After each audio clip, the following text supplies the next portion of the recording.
আসসালামু আলাইকুম dear listeners, আশা করি আপনারা সকলে ভালো আছেন এবং সুস্থ আছেন। আমি আরজে রেইন বলছি ভয় যত্নে ইউটিউব চ্যানেল থেকে।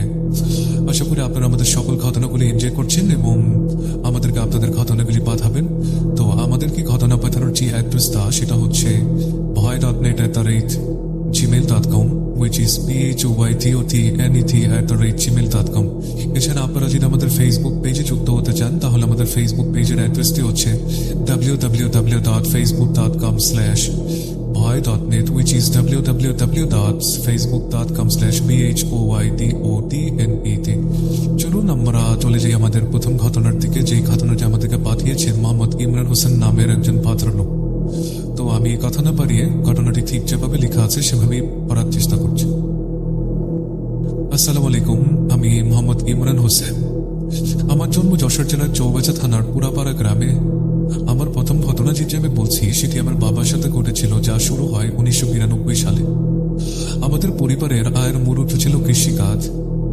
আমাদের সকল প্রকার কৃষি পণ্য উৎপাদন করা হতো এবং একটা পানের বরজে ছিল। বাবাকে মাঝে মাঝেই পান বিক্রির জন্য দূর দূরান্তে যেতে হতো। কাজ শেষ করে বাসায় ফিরতে প্রায় রাত হতো। ঘটনা ঘটার দিন একটু বেশি রাত হয়ে গিয়েছিল, আনুমানিক প্রায় 11টা হবে। গ্রামের দিকে রাতে 11টা অনেক রাত সেকালে। সেদিন ভারতের সীমান্তবর্তী একটি গ্রামে গিয়েছিলেন আমার বাবা, যেটি আমার গ্রাম থেকে প্রায় 4 থেকে 5টি গ্রাম দূরে ছিল। তখনকার সময় সাইকেল ছিল যাতায়াতের একটি মাত্র গুরুত্বপূর্ণ মাধ্যম। তখন ব্যাটারি চালিত টর্চ লাইটের প্রচলন ছিল। শীতের সময় থাকায় কোলাহল ছিল না বললেই চলে। কুয়াশায় তেমন কিছু দেখাও যাচ্ছিল না। একটা গ্রাম পার হতেই সামনে বিশাল ফাঁকা মাঠ এবং একটা বাউর রাস্তার মাঝ বরাবর চলে গেছে। আমার বাবা যখন ব্রিজের কাছে আসলেন তখন বুঝতে পারলেন ব্রিজের উপরে কিছু একটা আছে। টর্চ লাইট ঘোরাতেই দেখলেন একটা মহিলা একটা বাচ্চাকে নিয়ে কোলে দাঁড়িয়ে আছেন। মহিলাটি আমার বাবাকে ডেকে বললেন, ভাই, আমার খুব বিপদ, আমাকে তো সাহায্য করবেন আপনি? আমার স্বামী খুব অসুস্থ, আমাকে এখনই এসব পুকুরে যেতে হবে, একটু সাহায্য করবেন? যেহেতু বিপদের কথা বলেছেন তাই বেশি কিছু না ভেবে বাবা বললেন, সাইকেল উঠে বসেন। মহিলাটি সাইকেল ওঠার পর থেকে সাইকেলটি যেন আর চলছিলই না। শীতের রাত থাকা সত্ত্বেও বাবার শরীর থেকে ঘাম ঝরতে লাগলো। সাইকেলের চাকায় হাওয়া না থাকা আর রাস্তায় প্রচুর ধুলা থাকার জন্য এমন হচ্ছে বলে মনে হলো। বাবা দাঁড়িয়ে বিষয়টি দেখতে চাইলেন, কিন্তু মহিলাটি বলল, তাড়াতাড়ি চলেন। বাবা বললেন, সাইকেলে কোনো সমস্যা হচ্ছে মনে হয়, তাই সাইকেলটি চলছে না। মহিলাটি বললেন, কোনো সমস্যা নেই, আপনি সাইকেল উঠে বসেন। এরপর সাইকেলটি আবার স্বাভাবিকভাবেই চলতে লাগলো। এভাবে মনে একটা কৌতূহল আর ভয় নিয়ে একসময় সুপুকুরিয়া ইউনিয়নের ভূমি অফিসের সামনে চলে আসেন আমার বাবা। উল্লেখ্য, ভূমি অফিসের পাশে একটা হাফিজিয়া মাদ্রাসা আছে এবং রাস্তার বিপরীতে একটা বিশাল বড় গভীর পুকুর রয়েছে। দিনের বেলাও সেই পুকুরের পাশ দিয়ে যেতে যেন মানুষের গা ছমছম করে। যেহেতু রাত একটু বেশি হয়ে গিয়েছিল, বাবা ভয় পাচ্ছিলেন। আবার কিছুটা সাহস হলো, কারণ সাথে একটা মাদ্রাসাও আছে। হঠাৎ যে ঘটনাটা ঘটলো তাতে বাবা অবাক হয়ে গেলেন। হঠাৎ বাবাকে হতভম্ব করে দিয়ে একটা ঘটনা ঘটে গেল। বাবা শুনতে পেলেন পুকুরের মাছ থেকে কেউ যেন করুণ সুরে তার নাম ধরে ডাকছে আর বলছে, আমাকে বাঁচাও, বাঁচাও আমাকে, আমাকে মেরে ফেললো, আমাকে বাঁচাও, বাঁচাও আমাকে। বাবা দেখলেন যে পুকুরের পানি প্রচন্ড ঢেউ খেলছিল এবং কিনারে আছড়ে পড়ছিল এবং পুকুরের মাঝখানে কিছু একটা উপস্থিতি বুঝতে পারলো বাবা। এভাবে আর্তনাদ যেন আরো বাড়তে লাগলো। বাবা তখন কি করবেন কিছুই বুঝতে পারছিলেন না। তখন পেছন থেকে বিকট একটা শব্দের হাসি তার কানে প্রবেশ করে। পেছন ফিরে দেখেন যে সেই হাসিটি হচ্ছে সেই মহিলাটির, যাকে এতক্ষণ বাবা সাইকেলে করে বহন করে নিয়ে এসেছেন। বাবা দেখতে পায় মহিলাটি তার আগের আকৃতিতে নেই, তার চুলগুলো মুখের সামনে ঝুলে পড়ে আছে।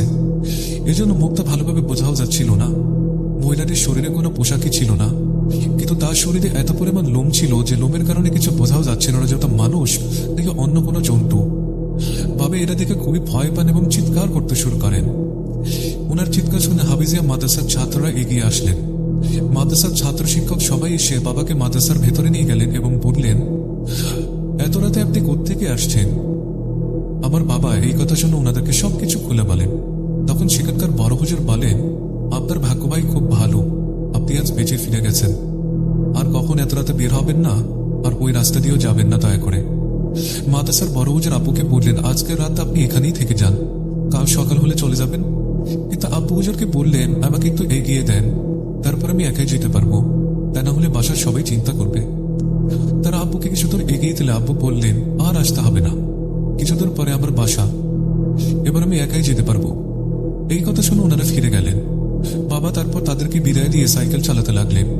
হঠাৎ সাইকেলের চেইনটা পড়ে গেল। বাড়ির অনেক কাছাকাছি আসা এবং ক্লান্ত থাকায় সাইকেলের চেইনটা না তুলেই বাবা হাঁটতে শুরু করলেন। এভাবে হাঁটতে হাঁটতে একটা 3 রাস্তার মোড়ের কাছে চলে আসলেন উনি। এই মোড় থেকে আমাদের বাসার দূরত্ব প্রায় 70 থেকে 80 গজ হবে। এই মোড়ে যে আরো খারাপ কিছু অপেক্ষা করছে আমার বাবার জন্য, সেটা আমার বাবা কোনাক করেও টের পাননি। বাবা দেখতে পান 40 থেকে 50 জন মানুষ সামনে একটা লাশ নিয়ে জানাজার নামাজ পড়ছে। সকলের একই রকম পোশাক এবং একই রকম লম্বা দাড়ি। সাধারণ মানুষের থেকে তারা অনেক আকৃতিতে লম্বা এবং বড়। বাবা খেয়াল করলেন যে সেই মহিলাটি যার কোলে বাচ্চা ছিল, সেই মহিলাটি লাশের সামনে বসে কাঁদছেন। একবার টর্চ বন্ধ করতেই মহিলাটি বাবার চোখের সামনে চলে আসলো এবং বাবার দিকে ভয়ঙ্কর দৃষ্টিতে তাকে গর্জন করতে লাগলো। এটা দেখে বাবা সহ্য করতে না পেরে সেখানেই অজ্ঞান হয়ে যান। যখন বাবার সেন্স ফিরে আসে তখন সকাল। বাবার কিছুই মনে নেই উনি কিভাবে বাসায় এলেন বা কে ওনাকে বাসায় দিয়ে গেল। এই ছিল ঘটনা। ধন্যবাদ ভাই আপনাকে আপনার ঘটনা পাঠানোর জন্য। আপনিও যদি আপনার ঘটনা পাঠাতে চান আমাদের কাছে, তাহলে আমাদের ইমেল অ্যাড্রেসটি হচ্ছে bhoy.net@gmail.com। এখানে আপনার ঘটনা পাঠাতে পারেন। এছাড়া আমাদের ফেসবুকে অ্যাড হতে পারেন। আমাদের ফেসবুকের পেজের অ্যাড্রেসটি হচ্ছে www.facebook.com/bhoy.net, which is www.facebook.com/bhoytotnet। এছাড়াও আমরা এখন চলে যাব আমাদের পরবর্তী ঘটনায়। আসুন শুরু করি পরবর্তী ঘটনা। ধন্যবাদ সকলকে। Welcome back. আশা করি আপনারা আমাদের প্রথম ঘটনাটি পছন্দ করেছেন। তো আমরা সরাসরি চলে যাচ্ছি আমাদের দ্বিতীয় ঘটনায়। ঘটনা শুরু করার আগে বলে রাখি যে আপনারা যদি আমাদেরকে ইমেল করতে চান, তাহলে আপনাকে যেটা করতে হবে সেটা হচ্ছে আমাদের ইমেল অ্যাড্রেসে ইমেল করতে হবে। আমাদের ইমেল অ্যাড্রেসটি হচ্ছে bhoy.net@gmail.com, which is bhoytotnet@gmail.com। আমি আর যারাই আছি আপনাদের সাথে, চলুন সরাসরি চলে যাই দ্বিতীয় ঘটনায়। আসসালামু আলাইকুম, আমার নাম শরীফ, আমার বাসা গোপালগঞ্জে। আমি যে ঘটনাটি শেয়ার করতে যাচ্ছি সেটি 2012 সালে ঘটে যাওয়া একটি ঘটনা, এবং ঘটনাটি ঘটে আমার পরিবারের সাথে। আমার দাদারা ছিলেন 2 বোন, তাদের কোনো ভাই ছিল না। আমি ছোটবেলা থেকে শুনে আসছি আমার তাদের বোনের কাছে একটা ভালো জিন থাকতো। মাঝে মাঝে তাদের বোন আমাদের বাড়িতে আসতেন। আমি মাঝে মাঝে আমার দাদি আর তাদের বোনের সাথে গল্প করতাম আর তাদের কাছেই ঘুমাতাম। তারা দুজনই আমাকে খুবই ভালোবাসতেন। একদিন দেখি আমার দাদির বোন দিনানেক রাতে কথা বলছেন। কথা শেষ করে আল্লাহ জিকির করছেন জায়নামাজে বসে। আমি দেখে কিছুটা ভয় পেলাম। আমি ভাবলাম আমার দাদিকে জিজ্ঞেস করব উনি কি করছেন। সকাল হতেই জানতে পারলাম ওনার কাছে ওনার সেই জিনটি এসেছিল। একটু বলে রাখি, তাদের বোন যেদিন আমাদের বাড়িতে এসেছিলেন সেদিন তার স্বামীর সাথে ঝগড়া করে এসেছিলেন, তাই রাতে তার জিন এসেছিল। তিনি বললেন, তো স্বামীকে শাস্তি দিছি, আজ ওর পুরো 2টাকে মেরে ফেলছি। আমি কখনই জানতাম না আমার দাদির কাছে একটা জিন আছে, মানে 2 বোনের কাছে 2টা জিন। তবে তারা অনেক ভালো এবং উপকারী। তাদের দুজনকেই মা বলে ডাকত। 2 জিন ঘটনা এখানে শুরু। 2012 সালের নভেম্বর মাসে প্রচুর শীত পড়ে। গ্রামে আমার দাদি 5 ওয়াক্ত নামাজ পড়তেন। তাদের একটা পিতরের বদনা ছিল। সে এই বদনায় সে উজু করত। এটার মাধ্যমে 12 তারিখ সন্ধ্যায় দাদি যখন উজু করতে পানি নিয়ে বসেছেন, তখন তিনি মাটিতে লুটিয়ে পড়ে চিৎকার করতে থাকেন। তার চিৎকার শুনে আমার মা দৌড়ে গিয়ে তাকে মাটি থেকে তোলেন। আমার ছোট কাকাকে দাঁত দিয়ে বলেন, তখন তাকে ঘরে নিয়ে শুইয়ে দেওয়া হয়। পরের দিন সকালে তিনি উঠে কথা বলতে পারছিলেন না। তাদের কাছে সকালে গেলাম আমি। ডাক্তার এসে চিকিৎসা করলেন এবং ডাক্তার বললেন, সমস্যা তেমন কিছু না, একটু রেস্ট নিলেই ঠিক হয়ে যাবে। তার 3-4 ঘন্টা পর তিনি বলতে পারেন, তবে সে সবকিছুই বলেনি। মানে 3-4 ঘন্টা পরে তিনি কথা বলতে পারেন, কিন্তু কোনো কিছু ক্লিয়ারলি বলেননি কি ক্ষতি হয়েছিল তার। তাদের অসুস্থতার কথা শুনে আমার 2 ফুপু তারপর দিন চলে আসেন। 2 দিন কিন্তু সে ঘুম থেকে বা বিছানা থেকে উঠতে পারেনি। তার পিঠে কারো দাগ দেখতে পাই অনেকগুলো। আমি সবাইকে ডেকে সেই দাগগুলি দেখাই। সন্ধ্যায় এশার নামাজের পরে আমার বড় ফুপু নামাজ শেষ করতেই তার কাছে তাদের সেই ভাবা জিনটি আসে। ছেলেদের মতো কথা বলতে থাকে। প্রথমে আমি ভাবতে থাকি এমন ভয়েসে কেন কথা বলছেন উনি। আমি তখন তার কথাবার্তা রেকর্ড করে মোবাইলে। ফুপু বলেছেন, মানে সেই জিন বলেছে, আমার মা নাকি আর বাঁচবে না। আমি বলি, কেন, কি হয়েছে, কেন বাঁচবে না, তুমি কে? সে আমাকে বলল, আমি পারভেজ, তোর কাকা হই। আমি অনেক ধুয়েছিলাম, আমার মাকে একটা খারাপ জিন মেরেছে। আমি বলি, তুমি কোথায় থাকো? সে বলে, আমি পাশের একটা ব্যাগনে থাকি। মাঝে মাঝে আমার মা, মানে তোর দাদি, আমার কাছে এসে কথা বলে। আমি বলি, কিভাবে হয়েছে এই ঘটনা? সে বলে, আমি জানি না, তবে আমি এটার প্রতিশোধ নেব। আমার মায়ের কিছু সময় বাকি আছে। সে আরো বলেছে, তোর বাপ, আমার বড় ভাই, তার মন ছটফট করছে এবং সেও কষ্ট পাচ্ছে। পারভেজ আরো বলে, তোদের কখনো কোনো প্রয়োজন হলে আমাকে ডাক দিস, আমি এসে তোদেরকে সাহায্য করব। আমার মাকে আমি বাঁচাতে পারলাম না, এই বলে সে চলে যায় এবং ফুপু অজ্ঞান হয়ে যায়। আমি পানি সেটাতে ফুপু ঠিক হয়ে যায় আগের মতো এবং স্বাভাবিকভাবে কথা বলতে থাকে। আমাকে এর মধ্যে আমার মা দেখে বলেন, তোর ছোট ভাই কেমন যেন করছে। আমি ছুটে যাই সেই রুমে, দেখি কারোর সাথে ধস্তাধস্তি চলছে। ও আম্মু আয়দল কুর্সি করছে এবং পানিতে ফু দিচ্ছে। তখন সে তো কেঁপে ওঠে। তখন আমার ভাই বলে ওঠে, আমি ওকে মারতে চাইনি, ও আমার চলার পথে বসে উঁচু করছে, আমি ওকে তুলে আছাড় মারি, আমাকে তোমরা ক্ষমা করে দিও, আজ সে মারা যাবে, তোমরা তার কাছে যাও, তার সময় শেষ। আমি ছুটে গেলাম, গিয়ে দেখে দাদি নিঃশ্বাস নিচ্ছেন আর ছটফট করছেন। আমি আম্মুকে ডাক দিই, আম্মু এসে দোয়া পরে ফু দেন। দাদি লম্বা একটা নিঃশ্বাস ফেলে শেষ নিঃশ্বাস ত্যাগ করেন। আমি সবকিছু আমার ফোনে রেকর্ড করে রাখি, এছাড়া আমার পিসিতে কপি করে রাখি আব্বুকে শোনানোর জন্য। আমার আব্বু বিজিবিতে চাকরি করেন, তিনি পার্বত্য এলাকায় থাকেন। ওনাকে সংবাদ দেওয়া হলো। 3 দিন পর আব্বু বাড়িতে আসেন।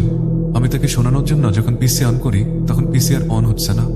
পরে দেখি হার্ড ডিস্কটি নষ্ট হয়ে গেছে। মোবাইলটাও সেই রাতে চুরি হয়ে যায়। বলে রাখি, আমাকে জিনগুলো বলেছিল আমি যেন এই ঘটনা কাউকে না বলি।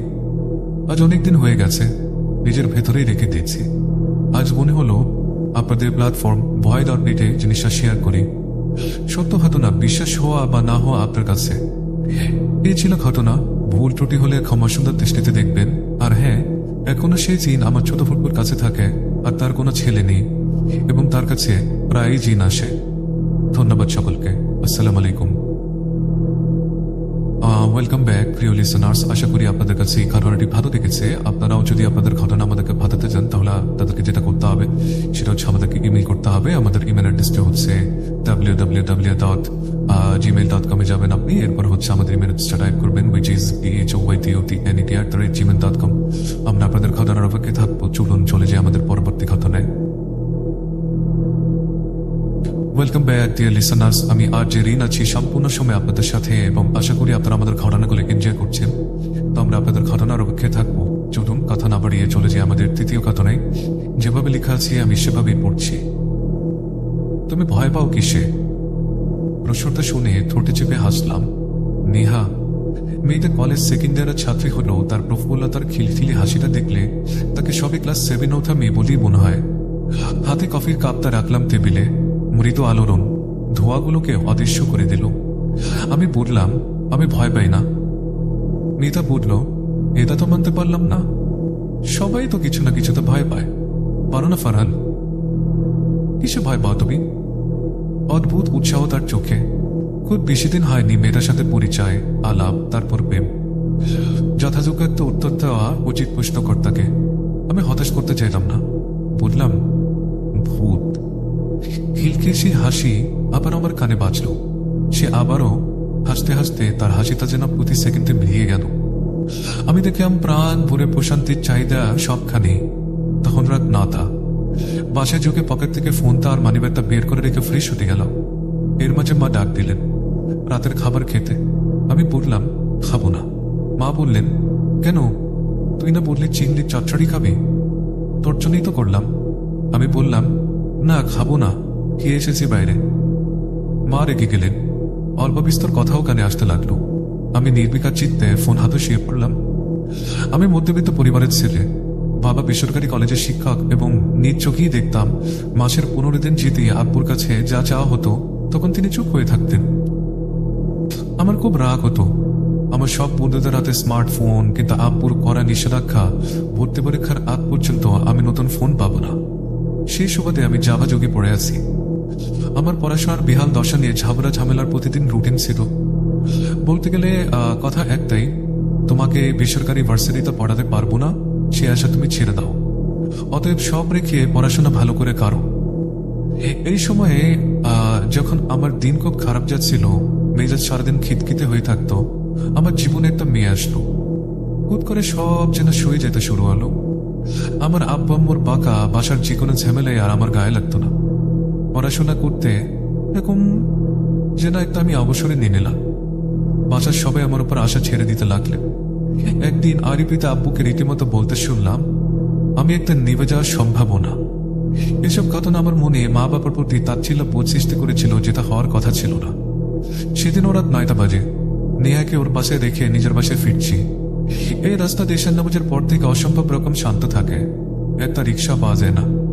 যদি পেতে চাই তবে প্রায় আধা কিলোমিটার হাঁটতে হবে সামনের মোড় পর্যন্ত। ছোট থেকে আমি পাওলে স্বভাবের ভয় কম পেতাম।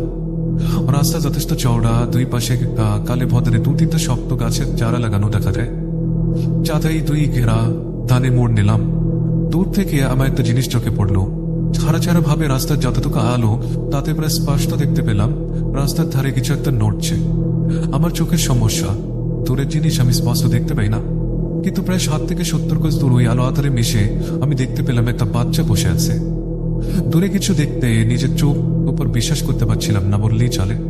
তাই কৌতূহল আমাকে টেনে নিয়ে গেল সেদিকে। দ্রুত হেঁটে যতদূর গেলাম ক্রমেই বাচ্চার অবয়বটা স্পষ্ট হতে লাগলো। আমি বুঝলাম বাচ্চাটার সামনেও কিছু একটা আছে। আরেকটু এগিয়ে গেলে হয়তো স্পষ্ট বুঝতে পারবো জিনিসটা কি। কিন্তু পিছন থেকে একটা শব্দ হলো। আমার প্রতিটা শিরা যেন তটস্থ হয়ে গেল। গায়ের লোম বসে থাকলো না। না জানি আতঙ্কটা কোথা থেকে আসলো। আমি পেছনে করে তাকালাম, একটা রিক্সা। ভয় ছেড়ে যখন বাচ্চাটার দিকে তাকালাম দেখতে পেলাম ওখানে কিছুই নেই। ঠিক মেলাতে পারছিলাম না নিজেকে। বোকা বোকা মনে হতে লাগলো, কারণ ঠিক 1 সেকেন্ড আগেও ওখানে আমি যা দেখেছিলাম সেটা আর নেই। এটা একটা ফাঁকা রাস্তা, এমনকি কোনো বড় গাছও নেই। পেছনে লুকাতে যাবে যেখানে, তাহলে আমি কি ভুল দেখলাম? হ্যালো, চিন্তা ভেদ করে রিক্সাওয়ালার ডাক শুনলাম আমার কানে। মামা যাইবেন? আমি বাড়ি ফিরলাম। পরের দিন আমি নেহাকে কথাটা খুলে বললাম। আবার সেই খিলখিলে হাসি। তার হাসি আমাকে মেনে নিতে বাধ্য করলো, যেহেতু আমার চোখের ফুল। কথাটা আমার ভাবনার ভেতর আর জায়গা পেল না। সেদিন ফিরতে দেরি হয়ে যাচ্ছিল, তাই আমি নেহাকে বাড়িতে রেখে আসতে পারিনি। প্রায় রাত 10টা। আকাশ মেঘে ঢাকা। রাস্তার লাইটের আধিপত্যকে সমর্থন জানাচ্ছে না প্রকৃতি। আমি সেই রাস্তা দিয়ে ফিরছি। খুব সরু একটা রাস্তা, একটা রিক্সা যাওয়ার মতো জায়গা নেই। গলিটা যেখানে শেষ সেখানে আরো একটি গলি আরেকটা রাস্তার সাথে মিলে গেছে। গলিটার শেষে 3 রাস্তার মোহনা থমকে দাঁড়ানো হলো। আমি থমকে দাঁড়িয়ে গেলাম। আবার সেই দৃশ্য স্পষ্ট দেখতে পেলাম। একটা বাচ্চা কিছু একটা সামনে নিয়ে বসে খেলছে। নিজের তলে মাথা নিচু করে কাজ করতে লাগছে সে। এত কাছ থেকে কেউ কখনো ভুল দেখে না, আমি ভাবলাম। এরপর আমি থামিনি, ধীর পায়ে হাঁটছি। বাচ্চারা থেকে মোটামুটি 10 হাত দূর থেকে স্পষ্ট কিছু দেখতে বাকি থাকতো না। তাহলে ছ্যাঁত ছ্যাঁত শব্দ আসছে। আমি শুনছি যেন কোনো স্তরের উপর কেউ আঘাত করছে। ধাপ ধুপ করে যেন কেউ শরীর ভেজা অঙ্কের উপর আঘাত করছে। আমি খেয়াল করলাম বাচ্চাটার সামনে জিনিসটা অন্য কিছু নয়, এটা একটা দেহ। তার বুক চেরা আর তার বুকের উপর থপ থপ করে হাত দিয়ে নিজের মনে খেলছে বাচ্চাটা। হাসছে এবং তার হাতের আঘাতে দেহটার ছাড়া অঙ্গ যেন চিরে যাচ্ছে, বুক থেকে রক্ত ছিটে আসছে। বাইরের লোক তো মৃত বলেই ভাবছিলাম প্রথম দর্শনে, কিন্তু শরীর শিউরে উঠল যখন দেখতে পেলাম বিশ্রীভাবে ক্ষতটা ওটা নড়ে তোড়ে উঠল।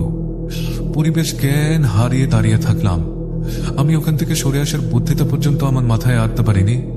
এমন এক বিভৎস দৃশ্য আমার ভয় পেতে শুরু করলো। আকস্মিকতায় পাশাপাশি খেয়াল নেই।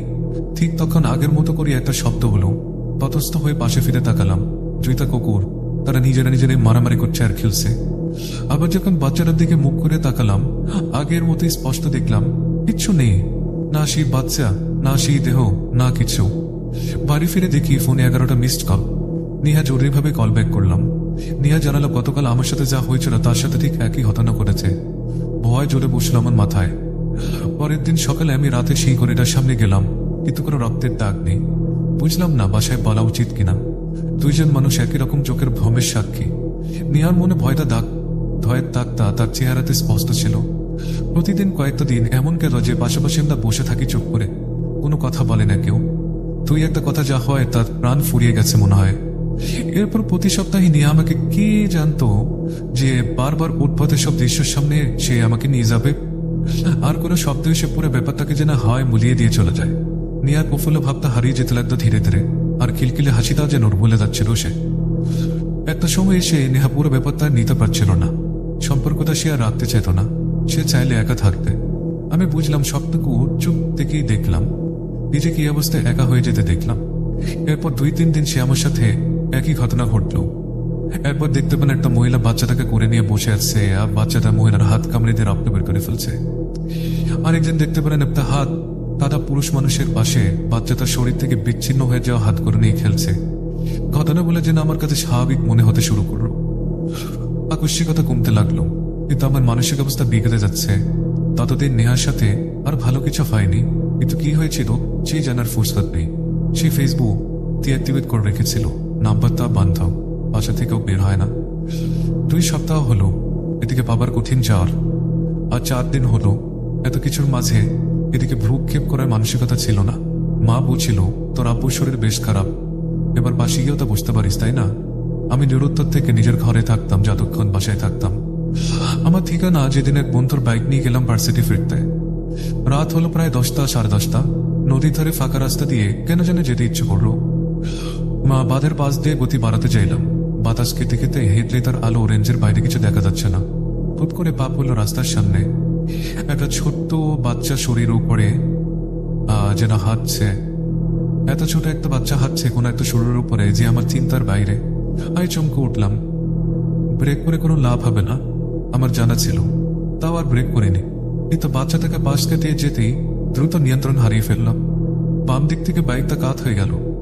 আমি যে বাইক চালাতে খুব একটা পটু সেটা না, কিন্তু আমি জানতাম বাইক চলে গেল আমার থেকে প্রায় 10 গজ দূরে। আমি আশ্রয় পড়লাম বাসার একটা ফুটপাতে, হাতের ওপর শরীরটা যেন পড়ে গেছে, নড়তে পারছিলাম না। বুঝলাম হাতটা ভেঙে গেছে, মাথার কাছে ভেজা লাগলো। অন্য হাতটা দিয়ে মাথার যতটুকু পর্যন্ত ছুতে পারলাম তাতে বুঝতে পারলাম মাথা ফেটেছে। তার পাশে ঝাপসা। ঘোলারা চোখে দেখতে পেলাম বাচ্চাটা হেঁটে আমার দিকে আসছে। এত ছোট একটা বাচ্চা, সে কিনা হাঁটছে আমার দিকে এগিয়ে আসছে। আতঙ্কে আতঙ্কিত হয়ে গেলাম। আমায় মেরুদণ্ড দিয়ে ভয়ের শিহরণ বয়ে গেল, কিন্তু শরীরের বেকায়দা অবস্থা আমাকে নড়তে দিচ্ছিল না। বাচ্চাটা আমার সামনে এসে বসে পড়লো, আর এক হাত বাড়িয়ে আমার হাতও ধরতে এলো, এবং এমন ভাবে দাঁড়ালো যেন সে আমার কোটে উঠবে। আমি জ্ঞান হারালাম। জ্ঞান ফিরতে দেখলাম আমি হাসপাতালে। হাতে মাথায় এক গাদা ব্যান্ডেজ, পাশে আব্বু বসে আর আম্মু দাঁড়িয়ে। আব্বুকে আমার জড়িয়ে ধরতে ইচ্ছা করলো, কিন্তু নড়তে পারলাম না। ভালো হাতটা দিয়ে আবার হাতটা ধরলাম আব্বুর, আর টের পেলাম তার শরীরে এখনো জ্বর। চোখে পানি আসলো। বাবা মায়ের প্রতি এইসব ধরনের ভুল ধারণা উড়ে গেল। কোনো কিছু আমার মাথায় আর আসলো না। শুধু আব্বু আর আম্মুকে দেখে হাসপাতাল থেকে বাসায় গিয়ে আমি প্রায় সেরে উঠছি। তখন সে ঘটনার অনেক দিন হলো। নেয়ার কি খাবার আমার জানেনি। বাসায় সব শান্ত হয়ে গেছে। মা বাবার সাথে ইদানিং অনেক সময় কাটাচ্ছি, গল্প করি, হাসাহাসি করি, পড়াশোনাতেও মন দেওয়ার চেষ্টা করছি। যদিও পড়ার সময়টা এখনো ঠিক মতো বের করতে পারছি না, কিন্তু সব স্বাভাবিক হয়ে আছে। দুর্লভ মানে শান্তিটা আবার ফিরে এসেছে। কিন্তু এরপর একদিন জানতে পারি নেহা নাকি মারা গেছে সেই রাস্তায়, এবং তার শরীরে নাকি অসংখ্য আচারের দাগ ছিল। এই ছিল ঘটনা। ধন্যবাদ সকলকে। এই ছিল ঘটনা। প্রিয় লিসেনার্স, আশা করি আপনাদের ভালো লেগেছে। আমি কথা না বানিয়ে চলে যাবো আমাদের পরবর্তী ঘটনায়। আপনি যদি আপনাদের ঘটনা আমাদেরকে পাঠাতে চান, সেক্ষেত্রে আপনাকে যেটা করতে হবে সেটা হচ্ছে আমাদেরকে ইমেল করতে হবে। আমাদের ইমেল অ্যাড্রেসটা আমি আবার আপনাকে বলে দিচ্ছি, which is void.net@gmail.com, which is bhoytotnik@gmail.com। তো আমরা আপনাদের ঘটনার অপেক্ষায় থাকবো। চলুন চলে যাই পরবর্তী ঘটনায়। ওয়েলকাম ব্যাক ডিয়ার লিসেনার্স, আমি আরজে রেইন বলছি void.net ইউটিউব চ্যানেল থেকে। তো অনেক কথা হলো, তো আমি কথা না বাড়িয়ে চলে যাব আমাদের আজকের এপিসোডের শেষ এবং চতুর্থতম ঘটনায়। ঘটনায় যাওয়ার আগে প্রতিবারের মতো আমি বলে দিই, আপনারা যদি আমাদেরকে তাদের ঘটনা পাঠাতে চান, সেই ক্ষেত্রে আপনাদেরকে যেটা করতে হবে, আমাদেরকে ইমেল করতে হবে। আমাদের ইমেল অ্যাড্রেসটি হচ্ছে void.net@gmail.com। এছাড়া যদি আমাদের ফেসবুক চ্যানেলে বা ফেসবুক পেজে আপনি অ্যাড হতে চান, সেই ক্ষেত্রে আপনাকে যেটা করতে হবে, আমাদের ফেসবুকে একটা ফলো করতে হবে, বা হচ্ছে আমাদেরকে অ্যাড করতে হবে ফেসবুকে। আমাদের ফেসবুক এই পেজের অ্যাড্রেসটি হচ্ছে www.facebook.com/bhoy.net, which is www.facebook.com/phydodnet। চলুন কথা না বাড়িয়ে চলে যাই আমাদের পরবর্তী ঘটনায়। যেভাবে লেখা আছে আমি সেভাবেই পড়ছি। আসসালামু আলাইকুম, আমি মোহাম্মদ শাহিন আলম। আমার বাসা মাগুরা জেলার একটি গ্রামে। ঘটনাটা আমার দাদার মুখ থেকে শোনা। ঘটনাটা আজ থেকে প্রায় 40 থেকে 45 বছর আগের। সময় তো 1974 থেকে 1979 সাল পর্যন্ত। বাংলাদেশ স্বাধীন হওয়ার পর 72 সালে গঠন করা হয় মিলিটারি বাহিনী। আর এই মিলিটারি বাহিনী তাদের ট্রেনিংয়ের জন্য বের হয় 1974 থেকে 1979 সালের মধ্যে। তারা মাগুরা জেলা থেকে 10 কিলোমিটার দক্ষিণ পশ্চিমে হরিতলা মন্দিরের পাশে অবস্থান গ্রহণ করে। বলে রাখা ভালো যে বর্তমানে মন্দির থাকলেও 40 থেকে 45 বছর আগে সেখানে কোনো মন্দির ছিল না। 10 থেকে 15 বছর আগে সেখানে হিন্দু সম্প্রদায়ের লোকেরা ওই মন্দিরটি গঠন করেন। কিন্তু আশ্চর্যজনক বিষয় হলো এখনো ওই মন্দিরের আশেপাশে অর্থাৎ 1 কিলোমিটারের মধ্যে কোনো বাড়িঘর নেই। যাই হোক, এবার ঘটনায় ফিরে আসা যাক। মিলিটারি বাহিনী সেখানে অবস্থান গ্রহণের পরে তাদের ওই জায়গাটা খুব পছন্দ হয়। তারা মনে করেন যেহেতু এই জায়গাটা একদম ফাঁকা এবং কোনো জনমানব নেই, তাই তাদের সুবিধার জন্য তাদের এই জায়গাটা থাকতে বেশ সুবিধাই হবে। তারা বাকি কোনো কিছু না ভেবে তাদের কাজ শুরু করে দেয়। তাদের কাজ শেষ হতে প্রায় সন্দেহ হয়ে যায়।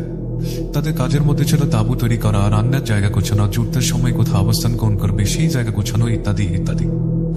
বলে রাখা ভালো, তারা যেখানে রান্না করার জন্য জায়গা তৈরি করেছিল তার ঠিক পাশেই ছিল একটা বিশাল দেহবিশিষ্ট নীল গাছ। প্রথম দিন তারা সবাই কাজ করে মোটামুটি ক্লান্ত থাকায় কোনো মতে কিছু খেয়ে ঘুমিয়ে পড়ে। প্রথম দিন তেমন কিছু ঘটেনি। মূল কাহিনীটা শুরু হয় দ্বিতীয় দিন থেকে। আমরা সকলে জানি যে মিলিটারি বাহিনীতে রান্না করার জন্য লোক থাকে। তো সেই লোক যখন সন্ধ্যার সময় রান্না করতে যায় তখন থেকে সমস্যাটা শুরু হয়। রান্নার এক পর্যায়ে সে বারবার খাবার টেস্ট করার জন্য মুখে দিলেও বুঝতে পারছিল না যে খাবারের লবণ হয়নি, খাবারের লবণ হচ্ছিলই না। সে পুনরায় লবণ দেয়। কিছুক্ষণ পর সে আবার যখন টেস্ট করে তখন সে বুঝতে পারে যে লবণ আবার কমে গেছে। মনে মনে ভাবতে থাকে এত লবণ দেওয়ার পরে এত লবণ কোথায় যাচ্ছে। সে আবার খাবারে বেশি পরিমাণ লবণ দিয়ে দেয়। সেদিন রাতে সবাই যখন খাবার খেতে যায় তখন তারা খাবার মুখে নিয়ে থু থু করে ফেলে দেয়, কারণ খাবারে এত বেশি পরিমাণ লবণ ছিল যে খাবারটি মুখে দেওয়ার মতো যোগ্য ছিল না। এমন অবস্থায় তার দলের সবাই তার উপরে তো রাগও করে এবং বলে কাল থেকে যেন অন্য একজনকে রান্না করতে দেওয়া হয়। রাতে সবাই কোনো মতে খেয়ে তাদের ট্রেনিং এর জন্য প্রস্তুতি নিলে তাদের টিম লিডার বলে আজও তারা ট্রেনিং করবে না। টিম লিডারের কথা অমান্য করার মতো সাহস কারো নেই।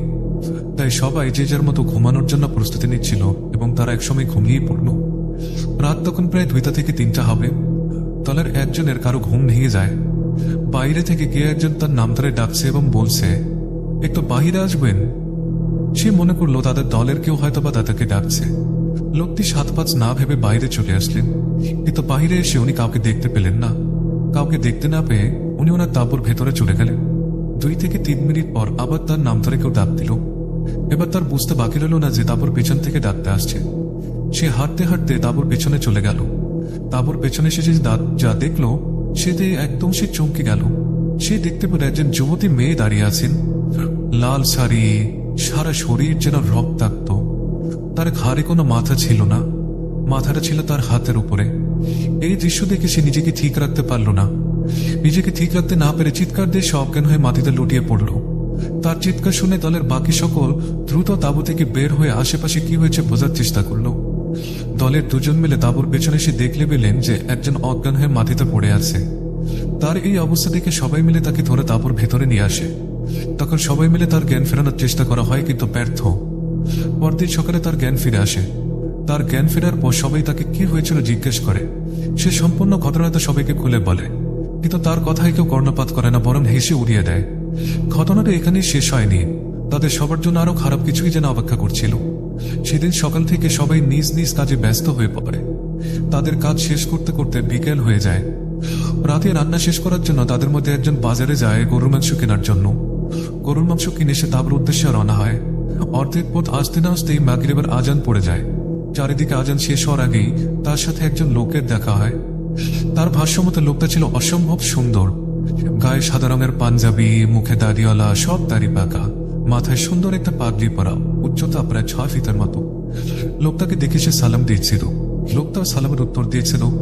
এবার সে একটু মুচকি হাসি দিয়ে বলল, কাছে গিয়ে গরুর মাংস কিনতে, কাছ থেকে গিয়ে গরুর মাংস কিনতে। উত্তরে সে বলল, জি চাচা, আপনি কিভাবে জানতে পারলেন? আসলে এখানে লেখাতে একটু সমস্যা, তো আমি আসলে যেটা বুঝতে পারলাম সেটা আপনাদেরকে বলে দিই। সেই লোকটি, ওই সেনাবাহিনীর সেই লোকটির কাছে গিয়ে জিজ্ঞেস করলো, আপনি কি গরুর মাংস কিনেছেন? উত্তরে সেই সেনাবাহিনীর ভদ্র ব্যক্তি বললেন, জি চাচা। আপনি কিভাবে জানলেন? লোকটা বলে, আমি জানি। তোমাকে একটা কথা বলি বাবা। উনি বললেন, জি বলেন চাচা। উনি বললেন যে তোমরা এখানে গরু মাংস রান্না করে খেও না। কেন চাচা, কোনো সমস্যা? এদিকে আজান শেষ হয়ে গেছে।